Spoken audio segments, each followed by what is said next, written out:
Cross volunteers in St. Louis are now stepping up relief efforts at 5 shelters for hundreds of people forced from their homes by the May 16th tornado.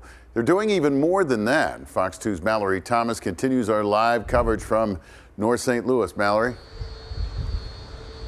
Hey, Andy, we actually have moved to Ferguson. This is one of those locations where they have a shelter set up, but right now volunteers are passing out little cards. They look like this. This is to help with financial assistance. Now, volunteers from across the state and even from out of state, they are here in town helping serve food, connect people with resources, and get them set up in one of the 5 shelters.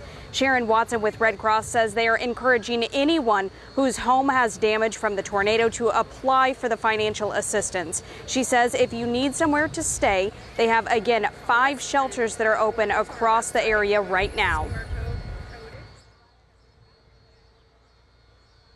You just need to come in and we'll let you know all of the resources available to you while you're there. You actually don't have to stay all night if you prefer not to. So it's something that you can just go in, get some food, recharge your cell phone, get a shower.